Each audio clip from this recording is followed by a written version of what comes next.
성경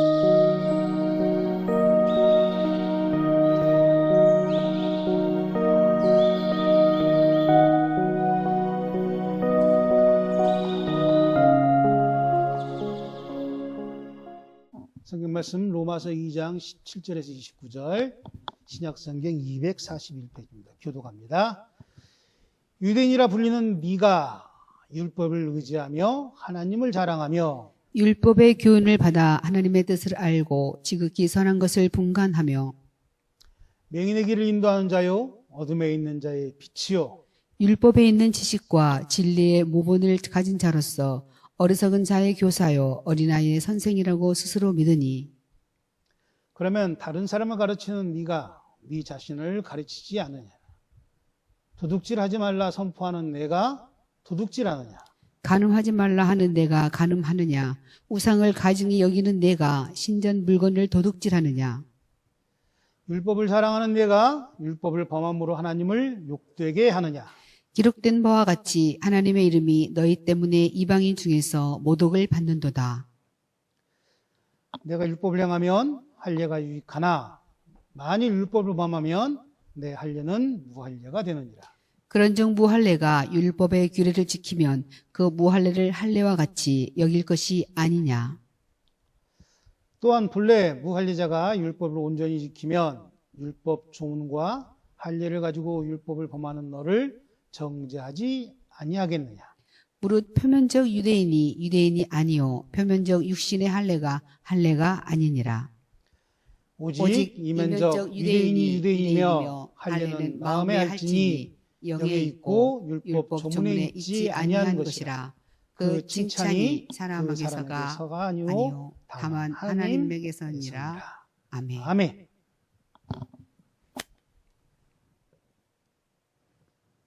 우리가 말씀을 보면서 제일 힘들어하는 것은 그런 거죠. 말씀과 나의 삶이 이렇게 등 돌리고 서 있을 때. 서로 마주보고 서 있는 건 그나마 참을만 한데 등 돌리고 서 있을 때. 우리가 잘 아는 것처럼 등 돌렸다는 것은 어떤 걸 의미하는 거죠? 서로 보지 않는 상태를 얘기하는 거죠. 저 어렸을 때는 등 돌리고 서 있는 경우는 딱 한 가지였어요. 뭐였냐면 대결하기 위해서. 제가 이게 서부 영화를 좋아하지 않지만 저 어렸을 때는 토요일 밤에 그 토요 명화하는 시간에, 주말에 명화하는 시간에 보면 주로 서부 영화가 많이 나왔습니다. 그런데 악당과 뭐 선한 사람 아니면 뭐 원수들지간에 이렇게 어떤 결투를 할 때 꼭 뭐라냐면 등지고 서서 총을 딱 손에 들고 10발을 걸어갑니다. 10발자국 걸어가던 때에 누가 재빨리 뒤돌아서서 총을 쏘느냐. 그런데 어느 날 신앙을 이렇게 보면 우리가 그런 경우가 있는 것 같아요. 등지고 서서 신앙과 총싸움을 하는 경우를 한 번씩 보게 됩니다.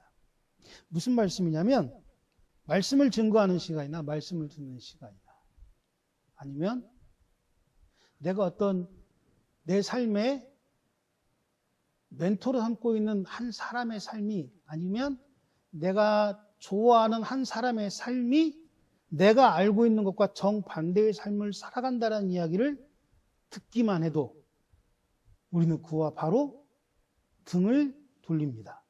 제가 요 근래가 아니죠. 항상 좋게 봤던 드라마가 있다면 아마 그 드라마에 도깨비가 있을 거예요. 도깨비의 주인공이 누군지는 아시죠? 도깨비 공유 씨입니다. 좀 어리숙하기도 하고 좀 찌질하기도 하고 그렇지만 그 큰 키와 멋있는 몸매로 막 헌칠함을 나타낼 때가 있었어요. 그러다가 작년인가요? 넷플릭스에 오징어 게임이라는 게 나왔어요. 그런데 그 도깨비의 삶을 살았던 공유 씨가 뭘로 나왔냐면 따귀맨으로 나왔습니다. 딱지치기 하다가 상대방을 이기면 뺨을 한 대씩 때리는. 그래서 그 오징어 게임의 주인공인 이정재 씨의 뺨을 빨갛게 만들어대다. 그리고 자기가 맞을 차례 되면 돈을 주며 무마했던. 도깨비를 바라봤던 공유 씨와 그 따귀를 때리던 공유 씨가 틀린 사람일까요? 같은 사람일까요? 그 공유 씨가 만약에 또 다른 영화에 나와서 그때는 막 굉장히 뭐라 그럴까요? 악랄한 이상한 배역을 맡았다 할지라도 도깨비의 공유와 그 이상한 배역을 맡은 공유는 같은 사람입니까? 틀린 사람입니까? 같은 사람입니다. 다만 그 역할이 다른 것 뿐이죠.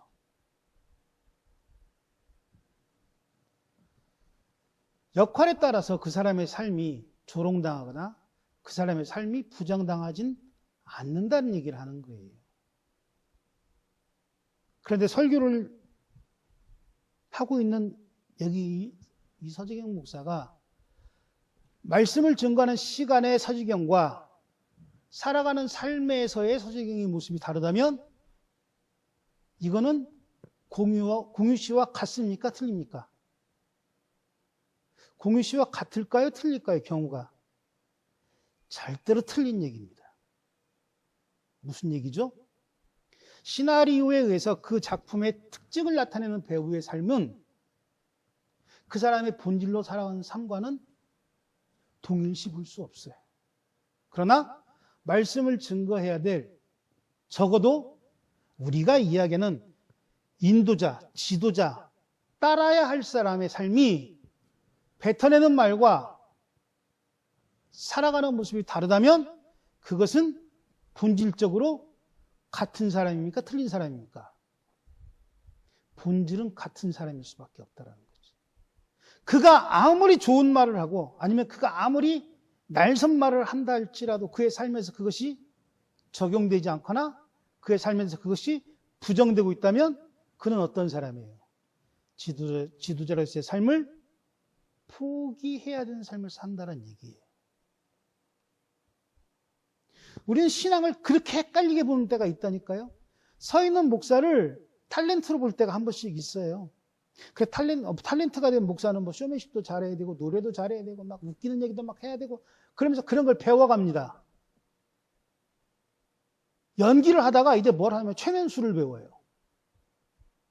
최면수를 배우다 이제 심리학을 배워요.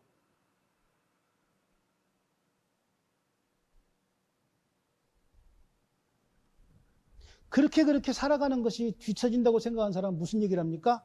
성경에 나온 대로만 살겠어 그러면 세상과 담을 썼습니다.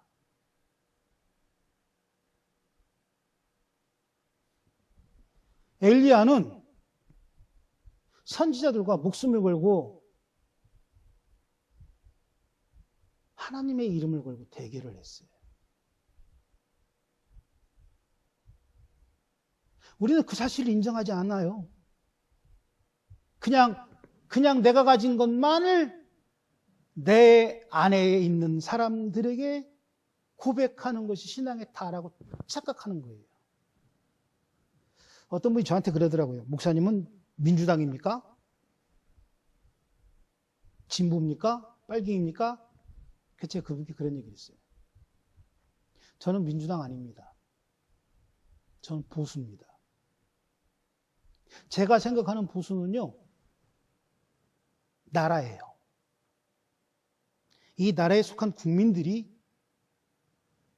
정당이고 답이라고 생각을 해요. 어느 날 갑자기 지금 현재 윤석열 정권이 무너지고 민주당이 이재명 정권이 되어서 이재명 씨가 될지도 모르겠지만 이재명 씨가 되어서 나라를 끌어간다 그러면 그 나라를 끌어가는 모습이 틀렸다 그러면 저는 또 똑같은 소리를 할 겁니다. 지금같이. 제가 이야기하고 제가 주장하는 정치는 성경에 입각한 얘기를 하는 거예요. 우상을 섬기지 말고 우상을 만들지도 말고 절하지도 말고 그리고 하나님의 이름을 망령되이 일컫는 자의 자리에 선 자를 저는 지도자로 인정할 수 없다라고 지금 1년 내내 얘기한 거예요. 그런데 그걸 사람들은 민주당이라고 착각하더라고요. 마치 아까 제가 말씀드린 것처럼 서로 등을 대고 이제 10발자국 걸어가 총을 쏘려고 맘먹고 있는 원수를 보는 것처럼. 그런데 오늘 본문 말씀에 바울은 그렇게 얘기합니다. 너희가 정말 유대인이냐라고 묻습니다. 너희가 정말 하나님께 선택받은 선민이냐고 묻습니다.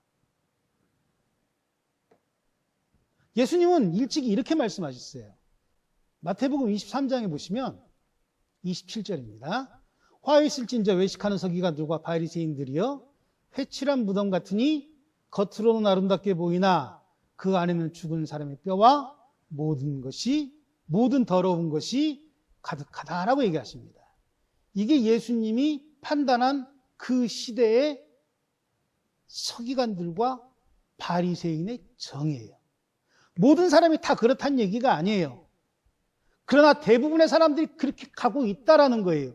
그런데 문제는 뭐냐면 그것이 옳은 것처럼 따라가는 선택받은 이스라엘 사람들이라고 하는 사람들이 있기에 예수님은 저 말을 던지신 겁니다.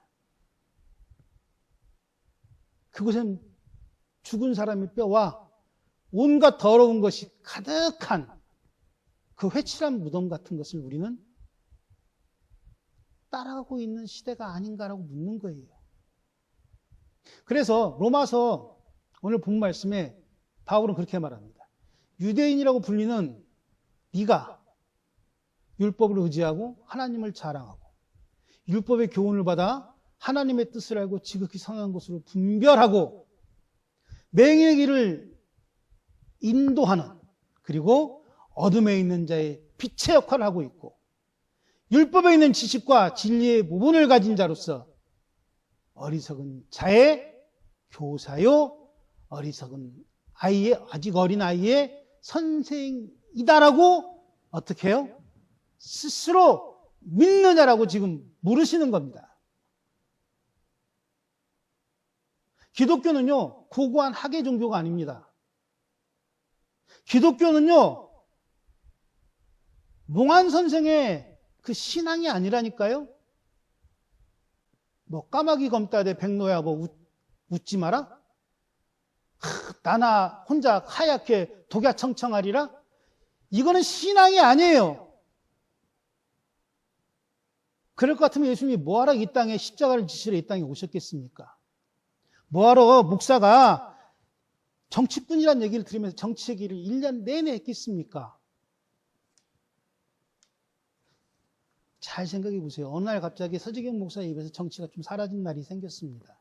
그 서재경 목사의 입에서 정치가 사라진 날은 다른 날이 아니에요. 저와 같은 생각을 하는 사람이 많아지던 날부터 저는 사라졌어요. 제가 소리 내지 않아도 다른 사람이 소리 내니까 소리를 줄이기 시작한 거죠. 그럼에도 불구하고 아직도 그들만의 논리에 갇혀서 스스로 믿는 사람들이 있기에 끝마무리에 조금씩 얘기하는 게 생기는 거죠. 잘 보세요. 17절부터 20절까지는 스스로 믿는 너의 모습을 이야기합니다. 네가 정말 유대인이냐? 그럼 유대인이라면 뭘 해야 되죠? 율법을 지켜야 됩니다. 유대인이란 뭐 하죠? 그 율법의 교훈대로 다른 사람들에게 하나님의 뜻을 알려줘야 됩니다. 유대인이란 뭐 하죠? 선한 일로 하나님의 이름을 영광되이 돌려야 됩니다. 그래서 선민의 표시인 뭐를 받죠? 이스라엘 사람들은 할례를 받습니다. 육체 할례를 받는단 말이에요. 그런데 그 할례 받은 너의 모습이 과연 보이지 않는 사람들에게 인도하는 것이고 어둠에 있는 자에게 비치고 그리고 진리의 지식의 표본으로 모범으로 세상 사람들에게 살고 있냐라고 지금 사도 바울은 이야기하는 겁니다. 그 말씀 다음 23절 말씀은 이렇게 얘기합니다. 21절부터 보시죠. 그러면 스스로 믿는 너는 선민이라고 이스라엘 백성 유대인이라고 생각하는 너는 다른 사람을 가르치는 네가 네 자신을 가르치지 않고 도둑질 하지 말라 이야기하는 네가 도둑질을 하고 있고 간음하지 말라고 말하는 네가 간음을 하고 있고 우상을 가증히 여기는 네가 우상을 섬기고 있으며 그 우상 신전에 물건을 도둑질하고 있고 율법을 자랑하는 네가 율법을 지키지 않으므로 하나님을 욕되게 하고 있느냐라고 말하고 계십니다. 남에게 이야기하는 거 되게 쉬워요. 세상에서 제일 무서운 사람이 어떤 사람인지 아십니까? 세상에서 제일 이기기 힘든 사람. 어떤 사람일 것 같아요? 아빠? 세상에서 가장 이기기 힘든 사람은 세상에 있는 모든 책 중에 단 한 권만 읽은 사람을 이기기가 어렵습니다. 왜요? 그 책에 있는 내용만이 자기 삶의 정답이라고 착각하거든요. 예수를 믿고 예수의 이름 앞에 나의 삶을 드립니다라고 고백하는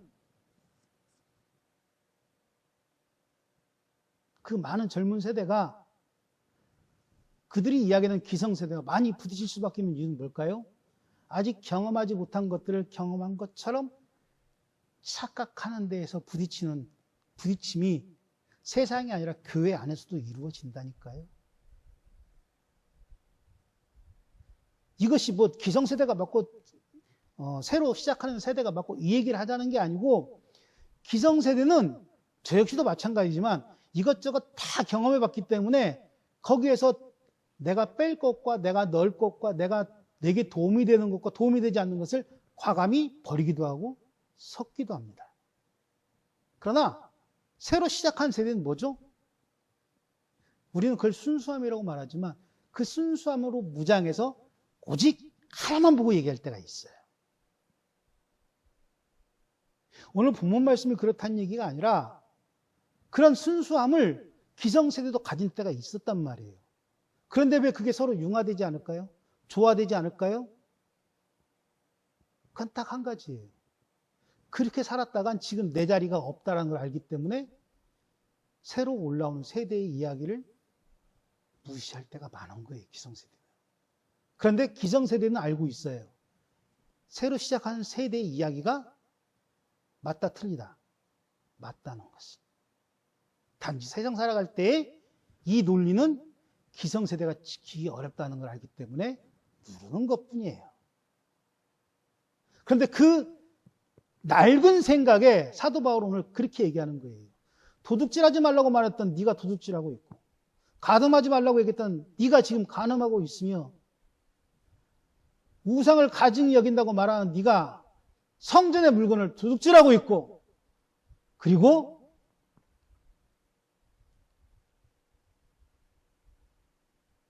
율법을 자랑하는 네가 율법을 지키지 않는다라고 말하고 있어요. 누구 얘기일까요? 제 얘기예요. 제 얘기. 우리는 우리의 신앙을 잘 지켜서 하나님 나라 갈 때 거룩함으로 들어가면 된다고 착각하면서 삽니다. 그리고 거기에 면죄부를 주기 위해서 말씀만 보라고 막 가르칩니다. 말씀대로 살라고 가르치기도 합니다. 말씀 안에 있어야 된다고 가르칩니다. 그런데 그 말씀은 뭐예요? 예수님이 이 땅에 오신 이유를 희석시키며 가르치죠. 예수님이 이 땅에 왜 오셨죠? 죄인들을 살리기 위해서 오셨습니다. 그 살리시는 방법이 뭐였죠? 스스로 죄인의 모습으로 오셨습니다. 교회는 산속에 있는 게 아니에요. 그래서 세상에 있어야 돼요. 주님께서 말씀하십니다. 교회는 뭐가 되라고요? 세상의 빛과 소금이 되라고 그래서 하신 거예요. 우리는 젓갈을 만드는 소금이 아니라니까요. 썩어져가는 곳에 희석되어서 그 썩어져가는 것을 썩지 못하게 만드는 방부제 역할을 하고 소금의 역할을 맡기신 거예요. 그런데 교회 안에서 젓갈을 담그잖아요. 믿는 사람들끼리 모여가지고 새우젓인지 낙지젓인지 모르는. 그러면서 얘기합니다. 거룩. 그렇죠. 거룩할 수 있습니다. 아니 세상 풍파에 휘둘리지 않고 거룩할 수 있는 방법은 딱 그 한 가지밖에 없습니다. 니들끼리 모여서 그냥 거룩하게 사는 것밖에. 그런데 만약에 니들끼리 모여서 거룩함을 회복할 것 같으면 예수님은 이 땅에 나 같은 모습으로 세상에 오지 않으셨다라는 걸 지금 바울은 이야기하잖아요.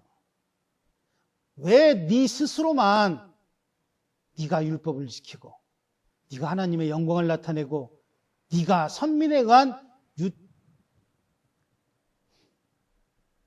이스라엘 사람이냐고 지금 던지잖아요. 23절 다음에 24절입니다. 24절 말씀에 이렇게 얘기하죠. 저런 모습, 도둑질하고 간음하고 우상숭배하고 그리고 남을 가리키면서도 지는 안 지키고 하나님의 이름을 욕되게 하는 그 자는 기록된 바와 같이 하나님의 이름이 누구 때문에? 선민이라고 말하는 너희 유대인 때문에. 간음하지 말라고 가리키면서 간음하고 도둑질하지 말라면서 도둑질하고 우상숭배하지 말라면서 성전의 물건을 도적질하고 그리고 율법을 지키지 않는 너희들 때문에 이방인 중에서 모독받는다고 이야기하십니다. 그럼에도 불구하고 우리는 세상을 독야청청 살고 싶어 해요. 예수님이 이 땅에 왜 오셨는지를 기억하면서 살기 싫은 거예요. 예수님이 이 땅에 왜 오셨는지에 대해서 사람들에게 보여주기보단 내가, 나만이, 우리 교회만이 예수님처럼 살면 된다고 착각하는 거죠. 그것이 세상이 말하는 기독교를 낳았고 잡사를 낳은 겁니다. 그것이 세상에서 얘기하는 목사를 만든 거예요. 막 목사가 이런 얘기 성전에서 하면 막 거룩하지 못한 것처럼 착각하시죠? 아닙니다. 예루살렘 성전에 들어가신 예수님이 첫 번째 한 일이 뭔지 아십니까? 성전에 올라가서 하신 말씀은 이 독사의 자식들아 했어요. 누가 하나님의 성전을 너희들 마음대로 장사판을 만들려고 저주받을 인간들이라고 얘기하셨어요. 우리는 간혹 그런 예화를 듣잖아요. 예수님이 이 땅에 지금 오신다면 어떤 모습으로 오실까? 그래갖고 막 우리는 막 눈물 흘리는 얘기 있잖아요. 막 어느 날 남루한 모습으로 뒤에 앉아 있었는데 막 설교하다가 설교가 끝나고 이제 예배가 끝나고 집에 가는 시간에 교인들끼리 자기들끼리 막 악수하는데 남루한 모습의 한 사람이 그저 힘없이 누구에게도 인사받지 못하고 돌아가는. 그래 그날 밤에 예수님이 그 목사님한테 꿈에 나타나서 그랬대잖아요. 예수님 왜 인제 오셨습니까? 그러니까 오늘 아침에도 갔는데 아니 예수님 오신 거 못 봤는데요. 맨 뒤에 있던 게 난데 우린 그거 들으면서 나도 막 남루한 사람들 잘 그거는 마음을 울리는 거예요. 마음을. 나의 신앙을 울리는 게 아니고 나의 은혜를 울리는 게 아니고. 제가 처음에 말씀드린 건 전 보수예요. 되게 국뽕주의자예요. 전 유대인도 싫어요. 전 대한민국 사람이에요. 지금 한국의 예수는 어떤 예수입니까? 술 취한 예수입니까? 적당히 모여서 뭐 이렇게 놀러 다니는 예수입니까? 지금 이 시대의 예수는 십자가에서 피 흘렸었던 2000년 전의 예수님이라니까요. 지금 이 한국에서 예수는 욕심 때문에, 자기 명예 때문에, 그리고 자기 권력 때문에 나라와 민족을 팔아먹은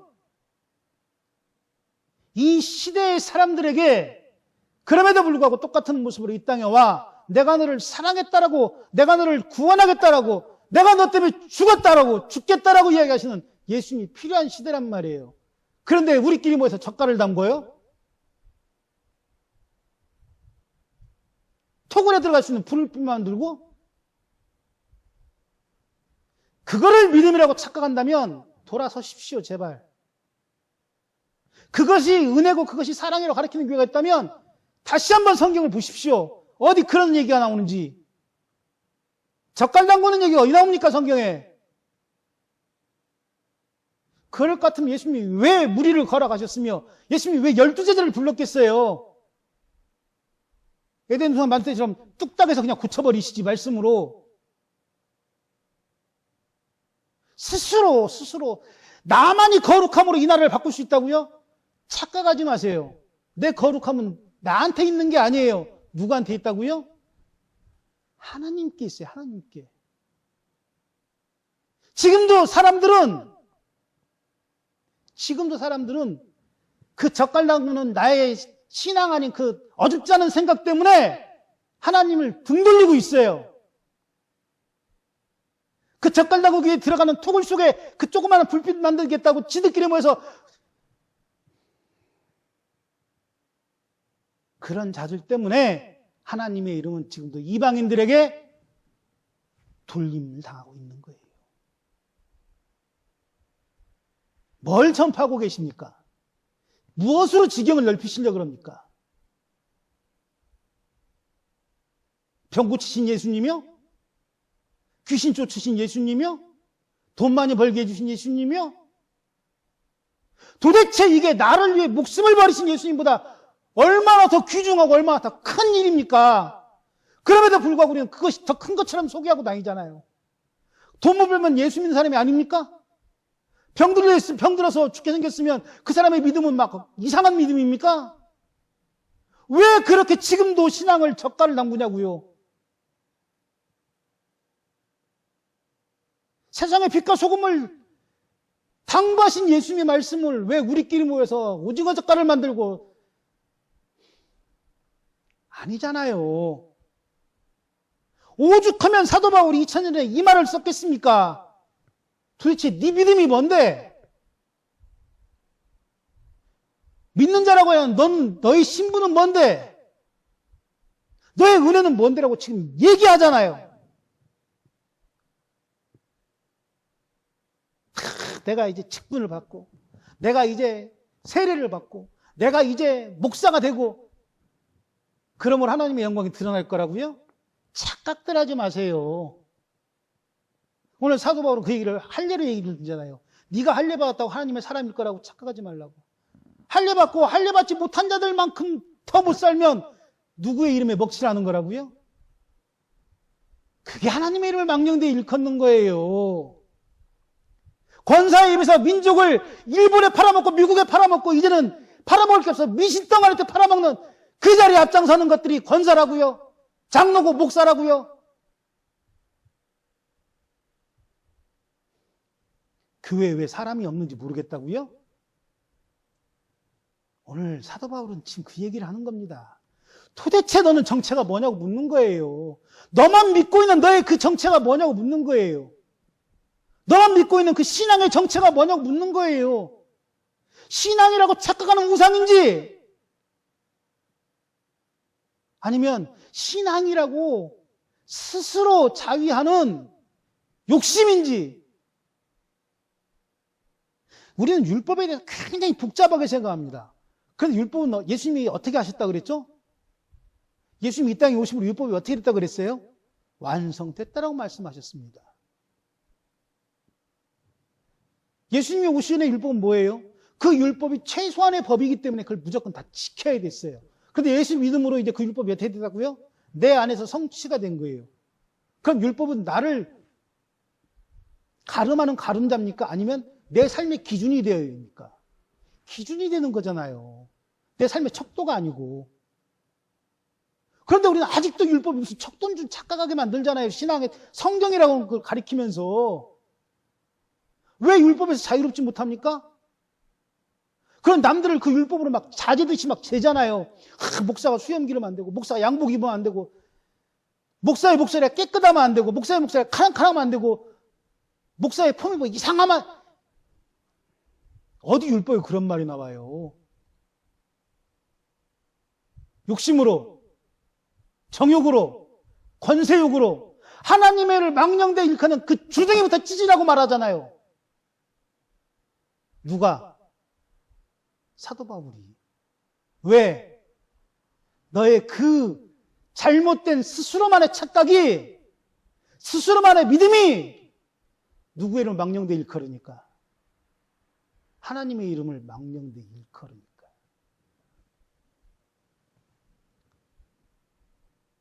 그래서 27절에 그런 말씀을 하시잖아요. 다시 보겠습니다. 27절에 뭐라고 말하죠? 내가 내 몸을 쳐서 내 마음의 모든 것, 내 정욕들을 막 다 없애는 것 척해가며 내 몸을 쳐서 복종하고 다른 사람에게 전파한 후에 내가 어떻게 된다고요? 내가 어떻게 된다고요? 하나님께 버림받을까봐 두려워한다라고 말하잖아요. 9장에서. 이 말씀이 아까 본 말씀인 23절 말씀에 해당되는 거예요.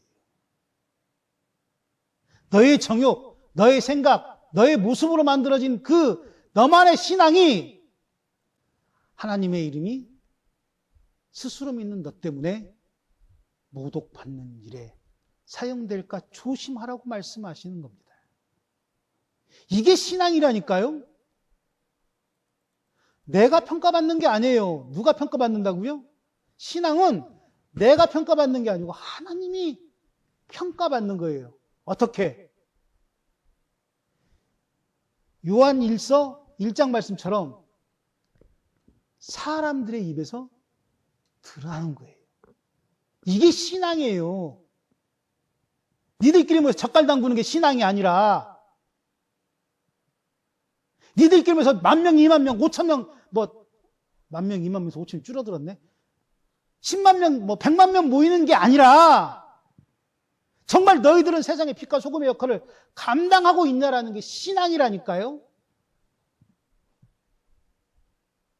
그래서 스스로 믿는 거예요. 만족하지 말라고 얘기하시는 거예요. 그래서 본문 28절에 그렇게 말합니다. 표면적인 유대인은 유대인이 아니는 거예요. 어떤 유대인이 유대인입니까? 영으로 율법 조문에 있지 않고 하나님에서 난 칭찬을 듣는 자가 유대인이에요.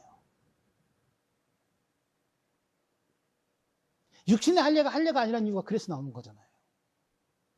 그래서 선민이 이스라엘이 온전히 모든 것이 이스라엘 것이 아니라는 것을 지금 사도 바울은 로마서에서 말씀하고 있는 거예요. 그 이스라엘로 돌아가고 이스라엘 말을 쓰고 이스라엘 복음화 시키는 넉 떨어진 얘기 좀 하지 말고 뭐가 선민인지도 모르는 그 주둥이 가지고 저는 원서를 보지 못합니다. 무식해서. 저는 영어 성경도 모릅니다. 무식해서. 저는 한글 성경만 봅니다. 저는 무식해서 구약도 못 외워요. 이세벨 같은 그 미친 여자의 말처럼.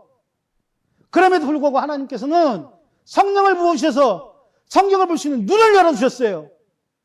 귀를 열어주셔서 하늘에 사시는 말씀이 무엇인지 깨닫게끔 하시는 거라니까요. 이게 선민인 거예요. 이게 유대인이고. 할례 받으라니까 포경 수술해야 된다고 애들을 막 닥달하는 게 그게 할례가 아니고 정말 너는 할례 받은 민족이라는 거예요. 정말 너는 세례를 받음으로 너는 할례 받았냐고 묻는 거예요. 정말 너는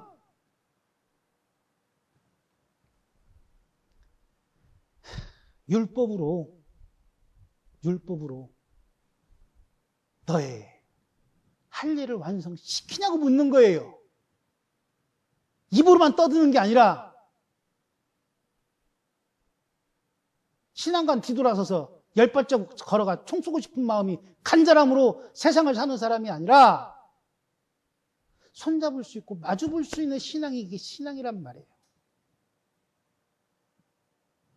나만 스스로 내 믿음만이 스스로의 믿음은 스스로의 믿음일 뿐이에요. 그게 신앙이라고 착각하지 마세요.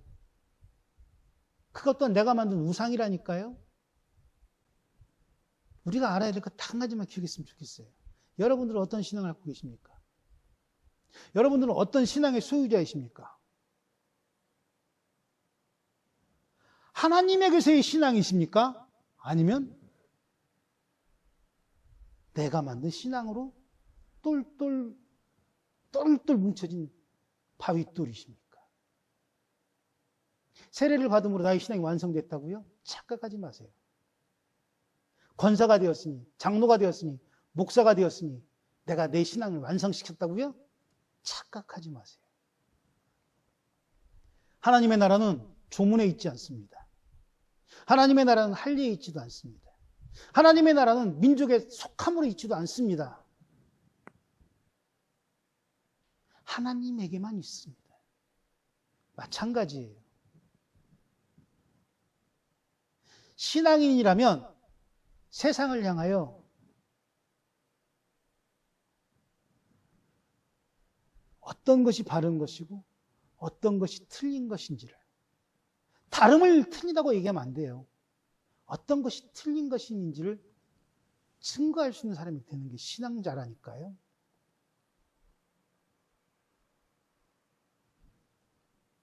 어떤 분이 저한테 그러더라고요. 목사님은 동성애를 뭐 인정하십니까?